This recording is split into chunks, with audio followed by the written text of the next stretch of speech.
Manoana ny lafin'ny fiompiana ihany koa ny vondrona Europeana ny aona tetsy amin'ny ministera eo anivon'ny fiadidinan'ny Repoblika izay misahana ny fiompiana sy ny fambolena ampandrinomby ireo mpiantsehatra samihafa ka fifanaraha-piara-miasa mikasika indrindra ny fandrindrana ny fitsaboana biby no noresahana atao anatin'izy ity. Notanterahana iomarainy teny amin'ny ministera eo anivon'ny fiadina Repoblika misahana ny fambolena sy ny fiompiana teny ampandrinomby ny fifanarahana fiara-miasa momba ny tetikasa fandrindrana ny fahasalaman'ny biby tetikasa izay vatsiny ny vondrona Europeana vola €3 ary arahana miasa amin'ny olavitry ny veterinera sy ny fikambanana tsy miankina agronome et vétérinaire sans frontières na ny AVSF. Mbola olana ny fanakekezana ny mpiompy sy ireo mpikarakara ny fahasalaman'ny biby fiompy hoy Andriamatoa Rivo Rakotovao, ministra eo anivon'ny fiadinan'ny Repoblika misahana ny fambolena sy ny fiompiana, tsy ampy ny veterinera ilana fandrindrana matipaika izany. Tsy voavaha zany olana io fa io kosa no mitariky atsika any amin'ny mety kokoa mba tsy hoe ilay projet fotsiny nanaovana an'izy fa rehefa resy lahatra tsika hoe ao tokoa ny tena olana na projet na tsy projet io dia tokony asantsika andavanandro zany mandrindra manakaiky manamafy ny fahaiza-manao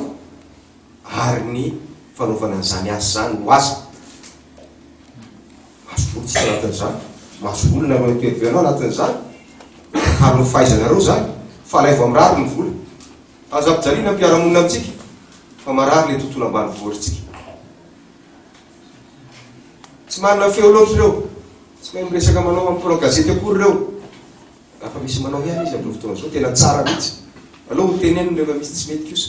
apresiana mihitsy izy rehefa misy ny tsy mety misy ny tokony areniny fa sondry ray tsy loza le amarary zany fa isika dia miezaka anatin'izay matialin'izay. Mitondra anjara biriky lehibe eo amin'ny fampandrosoana ny firenena kosa ny sehatry ny fiompiana hoy ny tale jeneraly ny fiompiana niezaka fandrindrana ny asa no ahafana mampiroborobo izany sehatra izany. Misy fiatraikany be indrindrindrindra amin'ny vokatra ny fiompiana araka ny ahitantsika azy dia misy anjara biriky ihany koa amin'ny fampandrosoana ny vokatra ary ny arikariana faobe mihitsy ny fahasalaman'ireo biby ireo zany dia mitondra fampandrosoana amin'ny sehatry ny fiompiana aloha ary mazava ho azy amin'ny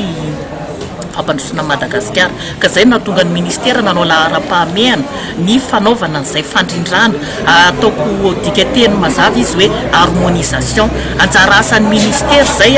fa mpiara-miombona antoka miaraka aminy ny olavitry ny fahasalaman'ny biby izay